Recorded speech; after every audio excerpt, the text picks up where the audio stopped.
क्या हमारे आसपास के पदार्थ शुद्ध हैं? आइए देखें। पदार्थ ब्रह्मांड के वे सारे अवयव आते हैं जिनमें अपना द्रव्यमान और आयतन होने के साथ साथ जिनका ज्ञानेंद्रियों द्वारा हम अनुभव कर सकते हैं, जिनमें स्थान होता है और द्रव्यमान होता है, मैटर या पदार्थ कहलाते हैं। रसायन विज्ञान में शुद्ध पदार्थ वे सारे पदार्थ होते हैं जिसमें उपस्थित सभी कणों की समान रासायनिक प्रकृति हो, अर्थात शुद्ध पदार्थों के सभी कणों की प्रकृति एक ही प्रकार के कणों जैसी होती है, अर्थात शुद्ध पदार्थों के सभी कण एक ही प्रकार के कणों से मिलकर बनते हैं। उदाहरण के रूप में आप कह सकते हैं समुद्र का जल, खनिज, मिट्टी इत्यादि सभी मिश्रण हैं, लेकिन ये अलग अलग पदार्थों से मिलकर बने होते हैं। मैटर बच्चों इस आधार पर दो प्रकार के होते हैं। नंबर 1 प्योर सब्सटेंस या शुद्ध पदार्थ, दूसरे अशुद्ध पदार्थ या इम्प्योर सब्सटेंस। शुद्ध पदार्थ वे पदार्थ होते हैं जिनको हम भौतिक रूप से अलग अलग ना करके रासायनिक रूप से ही अलग कर सकते हैं। शुद्ध पदार्थ दो प्रकार के होते हैं बच्चों। नंबर 1 तत्व या एलिमेंट, नंबर 2 कंपाउंड या यौगिक। तत्व एक ही प्रकार के परमाणुओं से मिलकर बनते हैं, जबकि यौगिक दो या दो से अधिक तत्वों के मिलने के बाद बनते हैं। अशुद्ध पदार्थ को हम मिश्रण के नाम से भी जानते हैं। इनका व्यवहार अनिश्चित और अस्थिर रासायनिक संगठन होता है। ये दो प्रकार के अर्थात यह दो या दो से अधिक प्रकार के द्रव्यों को किसी भी अनुपात में मिला देने पर प्राप्त होते हैं। इनके अवयवों को साधारण या भौतिक विधियों द्वारा अलग अलग नहीं कर सकते। जैसे जल का मिश्रण, शरबत, मिश्र धातु, इस्पात आदि सभी क्या हैं? मिश्रण के उदाहरण हैं। मिश्रण के बाद मिश्रण आपके सामने दो रूपों में प्रकट होता है। एक समांगी मिश्रण, जिसको इंग्लिश में होमोजीनियस मिश्रण, और दूसरा विषमांगी मिश्रण, जिसको हम इंग्लिश में हेट्रोजीनियस मिश्रण भी कहते हैं। समांगी मिश्रण ऐसा मिश्रण जिसके प्रत्येक भाग का संगठन एक जैसा होता है, समांगी मिश्रण कहलाता है। जैसे पानी में चीनी का मिश्रण या शुगर का मिश्रण। दूसरा विषमांगी मिश्रण, इस मिश्रण के प्रत्येक भाग का संगठन अलग अलग प्रकार के होते हैं। शुद्ध पदार्थ और मिश्रण।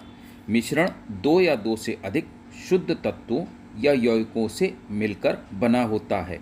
यह पदार्थ रासायनिक तौर पर अलग अलग होते हैं और एक दूसरे के साथ रासायनिक क्रिया नहीं कर सकते। मिश्रण के वही गुण होते हैं जो उसके तत्वों या यौगिकों के होते हैं।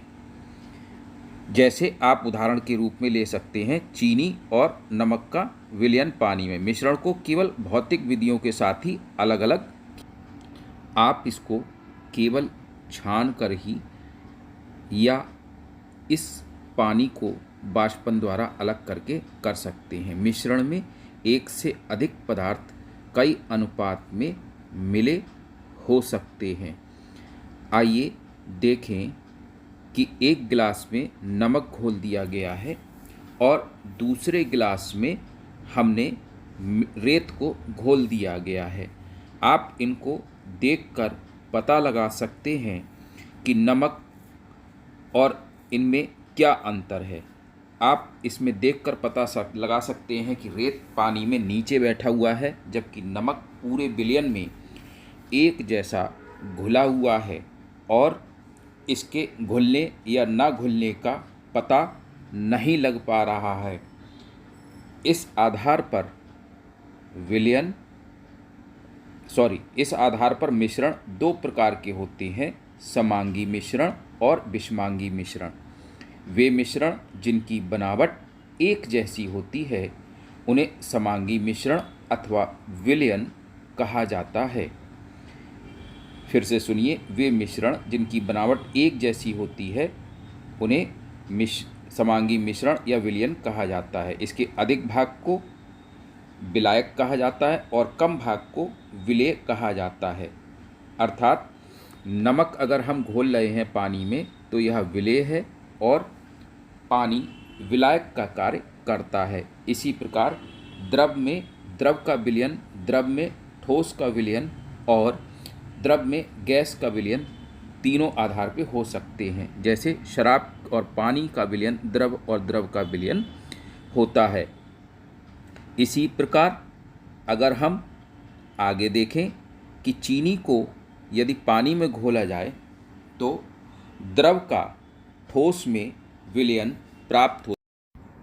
इसी प्रकार यदि हम कार्बोनेटेड वाटर या पेप्सी को पानी में घोलें तो द्रव में गैस का विलयन प्राप्त होता है।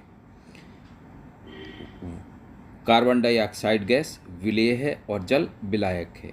वायु भी एक समांगी मिश्रण का उदाहरण है जिसमें अलग अलग गैसें होती हैं। तो इस आधार पर बच्चों आप विलयन के गुण लिख सकते हैं। विलयन एक समांगी मिश्रण है। विलयन के कण व्यास में 1 मिलीमीटर से भी छोटे होते हैं। नंबर 3, विलयन के कण नंगी आँखों से नहीं देखे जा सकते। ये अपने छोटे आकार के कारण गुजर रही प्रकाश की किरणों को नहीं फैलाते हैं। नंबर 5, विलयन में प्रकाश का मार्ग दिखाई नहीं देता है। नंबर 6, छानने की विधि द्वारा विलेय के कणों को विलयन से पृथक नहीं किया जा सकता। आगे देखते हैं संतृप्त विलयन क्या होता है। जब हम संतृप्त विलयन किसी निश्चित तापमान पर यदि विलयन में विलेय पदार्थ नहीं घोल सकते हैं तो उसे संतृप्त विलयन कहते हैं। आगे आता है असंतृप्त विलयन। वह विलयन जिसमें और विलेय पदार्थ नहीं घोल सकते हैं उसे असंतृप्त विलयन कहते हैं। किसी भी विलायक में विलेय की जितनी मात्रा घुली रहती है वह उसकी घुलनशीलता कहलाती है। विलेय पदार्थ की वह मात्रा जो निश्चित ताप पर विलायक में घुल सकती है उसकी विलेयता कहलाती है। अब विलयन का आयतन क्या कहलाता है। विलयन का आयतन विलेय का आयतन और विलयन का आयतन का अनुपात को 100 से गुणा कर दें तो हमें विलयन की सांद्रता पता लग जाती है। विलयन की सांद्रता को दर्शाने की बहुत सी विधियां हैं। पहला है द्रव्यमान ऑब्लिक विलयन के द्रव्यमान प्रतिशत द्वारा।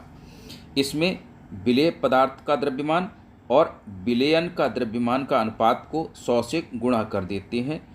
इसी प्रकार द्रव्यमान ऑब्लिक विलयन के आयतन प्रतिशत निकालने के लिए विलेय का पदार्थ का द्रव्यमान और विलयन का आयतन को हम 100 से मल्टीप्लाई कर देते हैं। तो इस प्रकार हमें इसकी सांद्रता पता लग जाती है। उदाहरण के रूप में यदि 350 ग्राम जल में 40 ग्राम साधारण नमक घोल दिया जाए तो विलयन की सांद्रता इस प्रकार निकालेंगे।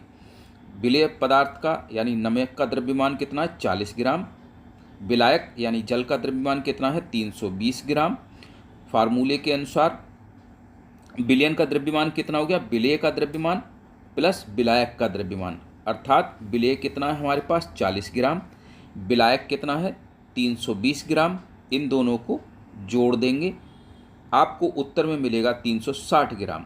विलयन का द्रव्यमान प्रतिशत निकालने के लिए हम विलेय का पदार्थ का द्रव्यमान बटा विलयन का द्रव्यमान गुणा 100 लिखकर इसमें वैल्यू पुट करेंगे। 40 बटा 360 गुणा 100, आपको आंसर मिलेगा, 0 से 0 कट गया और आपको आंसर में मिलेगा 11.11%। इस प्रकार आप किसी भी विलयन का द्रव्यमान प्रतिशत निकाल सकते हैं बच्चों। आइए आगे देखते हैं विषमांगी मिश्रण किसे कहते हैं। विषमांगी मिश्रण निलंबन और कोलाइड दोनों रूपों में हो सकता है। निलंबन क्या होता है? निलंबन के लिए निलंबन को सस्पेंशन भी कहते हैं। इसका उदाहरण मिट्टी और पानी को घोल दिया जाए। निलंबन एक विषमांगी मिश्रण होता है जिसमें विलेय पदार्थ के कण घुलते नहीं हैं बल्कि माध्यम की समष्टि में निलंबित रहते हैं। जैसे पानी में मिट्टी को घोल दिया जाए, इसमें विलेय के कणों का आकार 100 नैनोमीटर से भी कम रहता है। कोलाइड क्या होते हैं? कोलाइड का कण समान रूप से फैले होते हैं। निलंबन के अपेक्षा कणों का आकार छोटा होता है और ये मिश्रण समांगी प्रतीत होता है लेकिन समांगी नहीं होता। उदाहरण, दूध को आप ले सकते हैं। इसमें कणों का आकार 1 नैनोमीटर से 100 नैनोमीटर तक होता है। ये क्या करते हैं? टिंडल इफेक्ट को भी दिखाते हैं, अर्थात जब प्रकाश की किरणें इनके रास्ते से गुजरती हैं तब ये क्या करती हैं? चमकदार प्रतीत होती हैं। प्रकाश का समांगी और विषमांगी मिश्रण पर क्या प्रभाव होता है, इसको इसी शीर्षक में हम डिस्कस करते हैं। जब हम कोलाइड या विषमांगी मिश्रण में से लाइट को गुजारते हैं तब जो रास्ता है लाइट के जाने का वो क्या होता है? चमकता हुआ दिखाई देता है। अगर आप दूध में थोड़ा पानी मिलाकर उसके साइड से लाइट डालें तो आपको लाइट ऊपर से अगर देखेंगे तो टिंट कलर दिखेगा और सामने से अगर देखेंगे तो रेड कलर दिखेगा। इसका सबसे पहले उपयोग जॉन टिंडल नामक वैज्ञानिक ने इसको देखा था, इसीलिए इसको हम टिंडल इफेक्ट के नाम से जाने जाते हैं। निलंबन के गुण क्या क्या होते हैं बच्चों, आइए देखते हैं। यह एक विषमांगी मिश्रण है। ये कण आँखों से देखे जा सकते हैं। ये निलंबित कण प्रकाश की किरण को फैला देते हैं जिससे उसका मार्ग दृष्टिगोचर हो जाता है। जब इसे शांत छोड़ देते हैं तब ये कण नीचे की ओर बैठ जाते हैं। अब छानने की विधि द्वारा इन कणों को मिश्रण से अलग कर सकते हैं। कोलाइडल के गुण क्या क्या हैं, आइए देखें। एक विषमांगी मिश्रण होता है। कोलाइड के कणों का आकार इतना छोटा होता है कि इन्हें अलग से नग्न आँखों से नहीं देख सकते। कोलाइड इतने बड़े होते हैं कि प्रकाश की किरणों को फैलाते हैं तथा उसके मार्ग को दृश्य बनाते हैं। कोलाइड थोड़े से स्थायी होते हैं। जब इनको शांत छोड़ दिया जाए तब ये कण तल पर बैठ जाते हैं। इसके कण छानने की विधि द्वारा मिश्रण से अलग नहीं किए जा सकते, परंतु एक विशेष विधि अपकेंद्रणीय तकनीक द्वारा इन्हें अलग अलग किया जा सकता है। कोलाइड विलयन परिक्षिप्त प्रावस्था और प्रक्षेपण माध्यम से मिलकर बनता है। विलेय पदार्थ की तरह का घटक या प्रक्षिप्त कण जो कि कोलाइड के रूप में रहता है उसे प्रक्षिप्त प्रावस्था कहा जाता है तथा वह घटक जिसमें प्रक्षिप्त प्रावस्था निलंबित रहती है उसे प्रक्षेपण माध्यम कहते हैं। कोलाइड को प्रक्षेपण माध्यम ठोस, द्रव या गैस की अवस्था और प्रक्षिप्त प्रावस्था के अनुसार वर्गीकृत किया जा सकता है।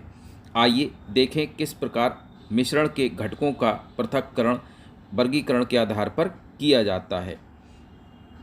मिश्रण के भागों या घटकों को अलग अलग होने के लिए पहली विधि है बाष्पीकरण या एवोपरेशन, दूसरी अपकेंद्रीकरण या सेंट्रीफ्यूगेशन, तीसरी पृथक्करण कीप या सेपरेटिंग फनल, फिर ऊर्ध्वपातन या सब्लिमेशन, क्रोमेटोग्राफी, डिस्टिलेशन, क्रिस्टलाइजेशन आदि मिश्रण के घटकों को अलग अलग करने की विधियां हैं। आइए देखते हैं। वाष्पीकरण किसी द्रव का उसके क्वथनांक के नीचे वाष्प या गैस में बदलना वाष्पन कहलाता है। इस विधि का प्रयोग हम अवाष्पशील घटक को वाष्पशील घटक से अलग करने के लिए करते हैं। इसमें हम एक प्रयोग करते हैं, पानी गर्म करते हैं, पानी गर्म करके उसके ऊपर इंक को गर्म करते हैं। इंक जब हम गर्म करते हैं तो आप कुछ समय बाद देखते हैं कि वाष्पशील घटक वाष्पित हो जाता है और अवाष्पशील घटक शेष रह जाता है, जो आप इस प्रयोग में देख रहे हैं। इसकी डायरेक्ट हीटिंग हम इसलिए नहीं करते हैं क्योंकि ये छिटक सकती है, तो इस विधि द्वारा हम क्या करते हैं, वाष्पशील घटक को अवाष्पशील घटक से अलग करते हैं। विलायक जो पानी है वो वाष्पशील है और इंक जो है वो अवाष्पशील है, जो कुछ समय बाद इसमें से पानी उड़ जाता है और ये देखिए कुछ इस प्रकार आपको दिखाई पड़ रही है। इस उदाहरण में डाई का जल में मिश्रण अर्थात स्याही को अलग कर लिया जाता है। दूसरी विधि है अपकेंद्रण या कोलाइडीकरण का विलयन से अलग करना। इसमें आप देख रहे हैं कि हमने परखनली में दूध लेकर इसको तेज़ी से घुमाया तो जो हल्के कण हैं वो नीचे बैठ जाते हैं, केंद्र से दूर की तरफ जाते हैं और भारी कण ऊपर की तरफ आ जाते हैं। इस प्रकार ये देखिए, तो दही का मक्खन निकालना इस विधि द्वारा, या वॉशिंग मशीन में कपड़ों का निचोड़ना, घरों तथा डेयरियों में क्रीम निकालना आदि इस विधि का प्रयोग किया जाता है। इसका प्रयोग जब मिश्रण के दो घटकों में घनत्वों में अंतर होता है तब प्रयोग में लाया जाता है। तीसरी बात है पृथक्कारी कीप द्वारा अलग करना। इसमें तेल और जल के मिश्रण को अलग अलग किया जाता है। देखिए कीप में हम इसको लेकर मिश्रण नीचे से जल को अलग कर लेते हैं और तेल इसमें अलग रह जाता है।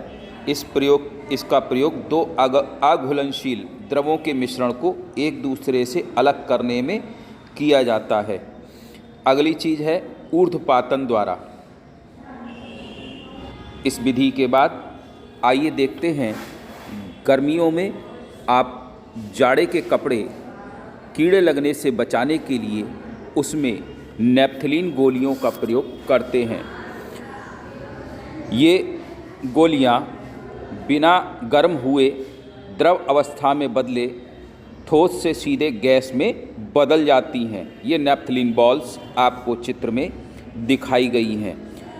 अर्थात इस प्रक्रिया को कि ठोस सीधे गैस में बदल जाए, इसको हम ऊर्ध्वपातन कहलाती है ये घटना।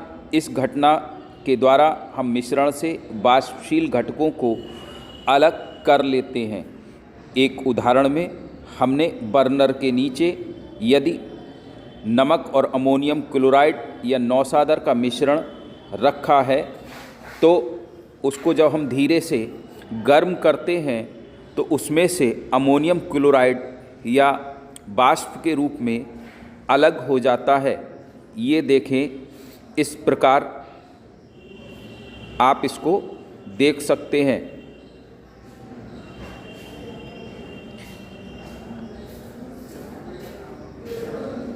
ये देखिए, बर्नर के नीचे हमने साधारण नमक और अमोनियम क्लोराइड का मिश्रण रखकर इसको जब हम गर्म करते हैं तो ठोस अमोनियम क्लोराइड सीधे गैस के रूप में बदल जाती है और ऊपर हमने इसमें कॉटन लगा रखा है।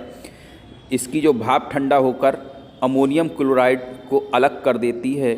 इस प्रक्रिया द्वारा हम ऊर्ध्वपातन प्रक्रिया द्वारा अमोनियम क्लोराइड तथा नमक को एक दूसरे से अलग कर लेते हैं। इस विधि का प्रयोग Kapoor, ammonium chloride, naphthalene, iodine, anthracene आदि ठोस पदार्थों को अलग करने के लिए किया जाता है। इस प्रकार उन मिश्रणों जिनमें ऊर्ध्वपातिज हो सकने वाले अवयव होते हैं अलग किया जा सकता है।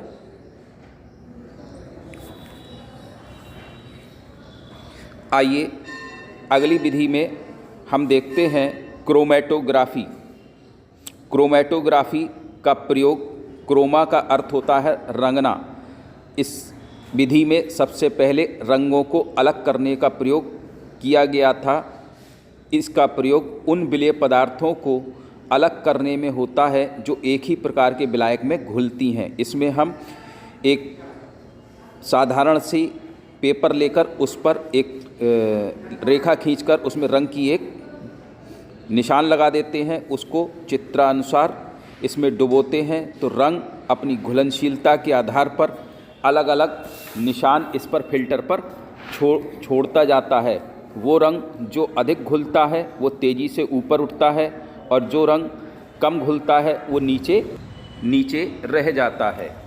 इसका प्रयोग क्रोमेटोग्राफी का प्रयोग रक्त से ड्रग को अलग करने के लिए, प्राकृतिक रंगों से वर्णकों को अलग करने के लिए, डाई क्रोमेटोग्राफी के बाद अगली विधि है आसवन।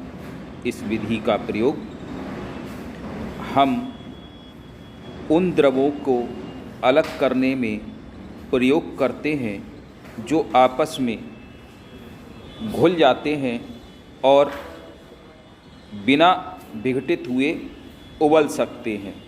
इसके लिए आपको ये जो चित्र दिखाया गया था इसमें हम प्रयोग द्वारा इसको करेंगे।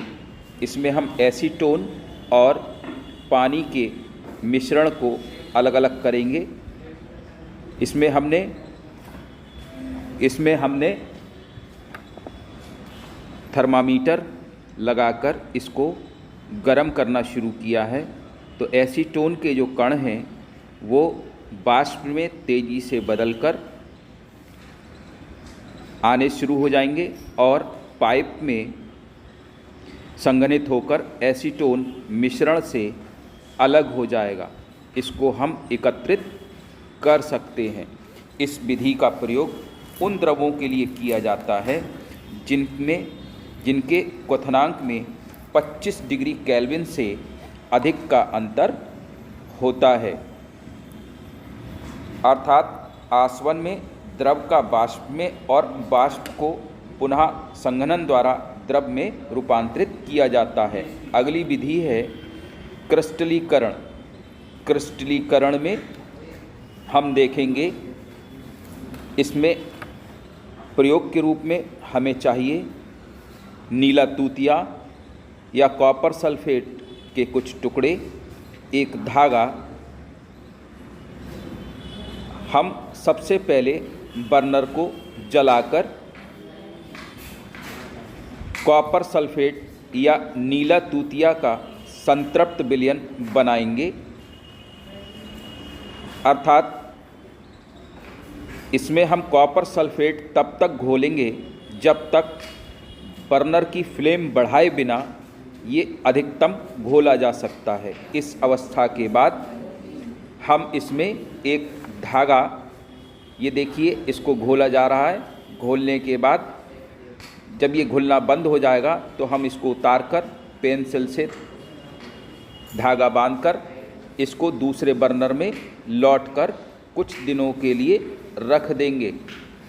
इस विधि का प्रयोग हलवाई कतली जमाने के लिए भी करते हैं। कुछ दिनों बाद जब हम इसको देखेंगे तो धागे पर बहुत सुंदर से इसके क्रिस्टल चिपक जाएंगे।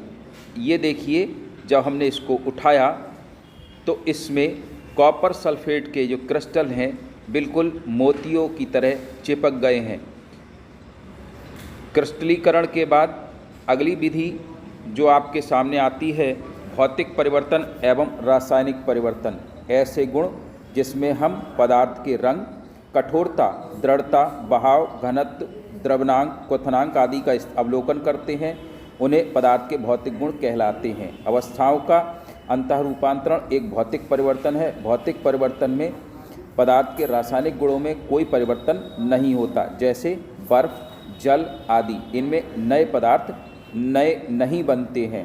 तो इस प्रकार कहने का तात्पर्य है कि जब नए पदार्थ बनते हैं तो वो रासायनिक परिवर्तन कहलाता है। इस प्रकार आपने देखा शुद्ध पदार्थ दो प्रकार के होते हैं, तत्व या यौगिक।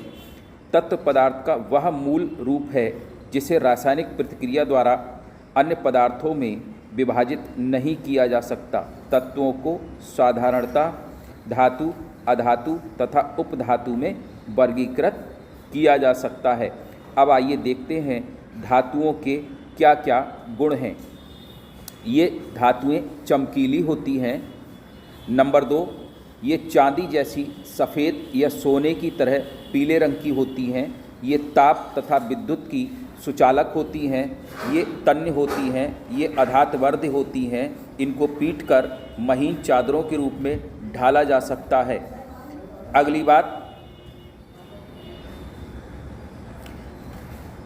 अगली बात जो आप देखेंगे, ये प्रतिध्वनिपूर्ण होती हैं। सोना, चांदी, तांबा, लोहा, सोडियम, पोटेशियम आदि धातुओं के उदाहरण हैं। अब आते हैं अधातुओं के गुण पर। अधातुओं के जो गुण हैं ये विभिन्न रंगों की होती हैं। ये ताप और विद्युत की सुचालक होती हैं। ये चमकीली, प्रतिध्वनिपूर्ण और अधातवर्ध नहीं होती हैं। ब्रोमीन, क्लोरीन, आयोडीन, कार्बन इत्यादि अधातुओं के उदाहरण हैं। यौगिक वे पदार्थ होते हैं जो 2 या 2 से अधिक तत्वों के नियत अनुपात में मिलाने पर रासायनिक तौर पर मिलने के बाद बनते हैं, जैसे जल, चीनी, नमक, कार्बन डाइऑक्साइड आदि। इनको आप देख सकते हैं कि जल हाइड्रोजन और ऑक्सीजन के मिलने से बनता है। इसी प्रकार चीनी भी कार्बन, हाइड्रोजन और ऑक्सीजन के मिलने से बनती है। मिश्रण में 1 से अधिक पदार्थ किसी भी अनुपात में मिले होते हैं। विलयन भी 2 या 2 से अधिक पदार्थों का समांगी मिश्रण होता है। वह पदार्थ जो विलायक में अघुलनशील तथा आँखों से देखा जा सकता है निलंबन कहलाता है। सोडा, पानी, कोक आदि द्रव विलयन में गैस के रूप में रहते हैं। कोलाइड विलयन परिक्षिप्त अवस्था और प्रक्षेपण अवस्था से मिलकर बनता है। 2 या 2 से अधिक घुलनशील द्रव जिनमें क्वथनांक का अंतर 25 डिग्री से कम होता है के मिश्रण को अलग करने के लिए प्रभाजी आसवन विधि का प्रयोग करते हैं। तत्वों को साधारणतः धातु, अधातु तथा उपधातु में वर्गीकृत किया जा सकता है। यौगिकों के गुण उसमें निहित तत्वों के गुणों से अलग होते हैं, जबकि मिश्रण में उपस्थित तत्व और यौगिक अपने अपने गुण को दिखाते हैं। तो इस प्रकार आपने तत्व, धातु और अधातु, यौगिक और मिश्रण के गुणों को इसमें देखा। आइए कुछ और सीखते हैं। पानी में से तेल अलग करने के लिए कौन सी विधि का प्रयोग किया जाता है? ये प्रश्न आप आंसर दे सकते हैं पृथक्करण विधि द्वारा। क्रिस्टलीकरण विधि के साथ किस तरह के मिश्रण का पृथक्करण किया जा सकता है? तो इसका उत्तर है शुद्ध ठोस को विलयन से अलग किया जा सकता है क्रिस्टलीकरण विधि द्वारा। निम्नलिखित में से बताएं भौतिक और रासायनिक परिवर्तन कौन कौन से हैं? वृक्ष को काटना दूसरा परिवर्तन, यह है भौतिक परिवर्तन है। लोहे की अलमारी में जंग लगना रासायनिक परिवर्तन है। इसी के साथ इस टॉपिक में इतना ही। निम्नलिखित के उदाहरण सहित उत्तर दें। संतृप्त विलयन, निलंबन, कोलाइड आदि। संतृप्त विलयन देखिए कि जिस विलयन में और अधिक मात्रा में विलयन न घोला जा सके वह संतृप्त विलयन कहलाता है, यानी उसकी विलेयता पूरी हो जानी चाहिए। ऊर्ध्वपातन की परिभाषा के लिए आप लिख सकते हैं ऊर्ध्वपातन वह प्रकरण है जिसमें कि ठोस सीधा ही गैसीय अवस्था में बदल जाता है या गैसीय पदार्थ ठोस अवस्था में बदल जाता है, जैसे अमोनियम क्लोराइड, कपूर, एंथ्रासीन आदि।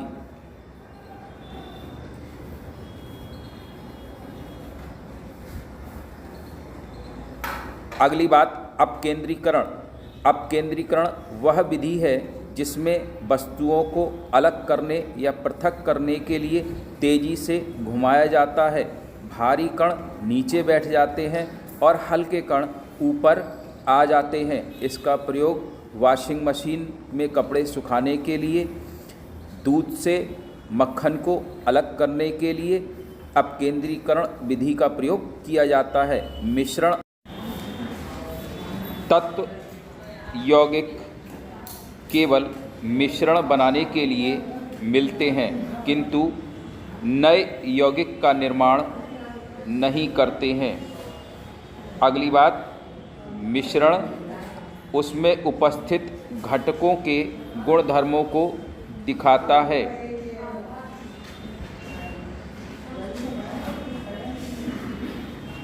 तत्व क्रिया करके नए यौगिकों का निर्माण करते हैं। इन नए पदार्थों के गुण पूरी तरह अलग अलग होते हैं। इस तरह आप मिश्रण और यौगिक में अंतर लिख सकते हैं। आप सभी का बहुत बहुत धन्यवाद।